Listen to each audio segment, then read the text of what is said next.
Prelijepa secesijska palača nasuprot Zagrebačkog botaničkog vrta svoja je vrata otvorila točno prije 100 godina i to za potrebe Nacionalne i sveučilišne knjižnice te Državnog arhiva. Ipak, danas možda više nego ikad ovo vrhunsko djelo genijalnog arhitekta Rudolfa Lubinskog ostavlja bez daha. Posebno prepoznatljivom ovu palaču čine sove koje dominiraju polukupolom zgrade. No ovaj put naglasak stavljamo na unutrašnjost zdanja, pa zavirimo unutra.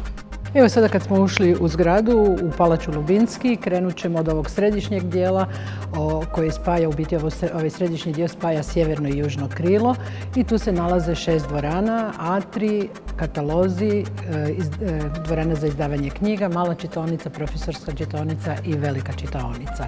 Iznad vratiju u ovim supraportima nalaze se dijela naših poznatih umjetnika od Gabrijela Jurkića preko Mencija Klementa Crnčića, Otona Ivekovića do Ferde Kovačevića. I najsitniji detalj u atriju izvrstan je secesijski primjerak, od štitnika za radijatore do žardinjera. Sove u visokom reljefu motiv su eksterijera koji se ponavlja i u interijeru. Arhitekt i dizajner Lubinski vodio je cjelokupan projekt gradnje i uređenja do najsitnijih detalja. Tako u dvorani kataloga potpisuje dizajn ormara s karticama za knjige. Zanimljivo je reći da je sav namještaj sačuvan, samo je on naravno razmješten jer zgrada živi dalje, danas mi imamo neke druge potrebe. Kao što vidite, ovo je danas jedna dvorana za predavanja, konferencije, sastanke, ali namještaj je sačuvan, spremljen, pospremljen u naša spremišta i o njemu se jako vodi računa. Nakon što bi korisnici uzeli u katalozima signature knjiga, dolazili su u dvoranu za posudbu. Danas je tu korisnička služba Hrvatskog državnog arhiva. Zenitni otvori s vitrajima i prekrasni lusteri zajedničko su svim dvoranama u prizemlju. I ono što je također zanimljivo, to je ovaj rad, ovaj obrtnički rad. Ako pogledate ovu oplatu, oplata je stara 100 godina, a ovaj stol je napravljen prije par godina za naše potrebe. I ako pogledate, vidjet ćete da se skoro ne vidi razlika. I to je ono što smo mi u stvari tijekom restauracije ustanovili, da Zagreb i dalje ima visoki stupanj umjetničkog obrta.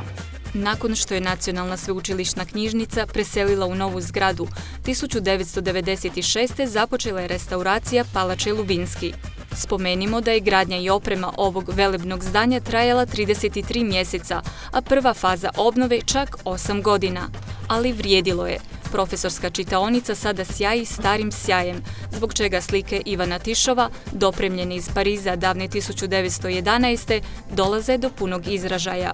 Iznad izlaza, odnosno ulaza, nalazi se slika Roberta Auera i to je možda ta najljepša simbolika u cijeloj zgradi, Atena Pallada sa Božicom Nikom, Božicom pobjede i ta simbolika da samo znanjem i mudrošću mi postižemo pobjede. Kat palače Lubinski reprezentativan je prvenstveno zbog bogatih vitraja i mozaika.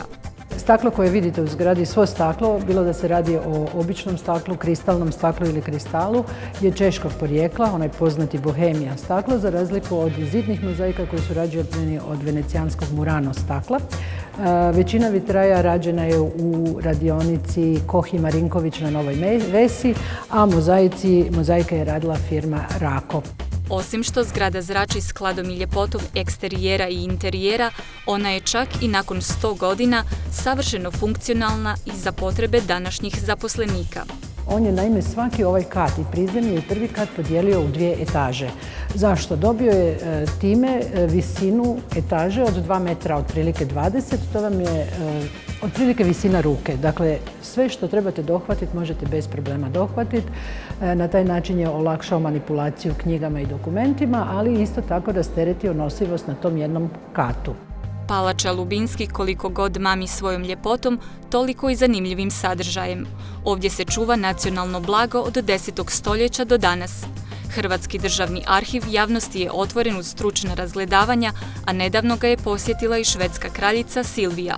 Švedska kraljica, evo, dvostruko duže od onog propisanog protokola se zadržala ovdje. Zanimali su je i naši dokumenti od grbovnica, glagolskih rukopisa do onoga što smo našli vezano u Švedsku, a to su neke fotografije i stare razglednice iz naših zbirki, a također u restauratorskom laboratoriju gdje je vidjela što se sve radi i kako mi zapravo čuvamo baštinu.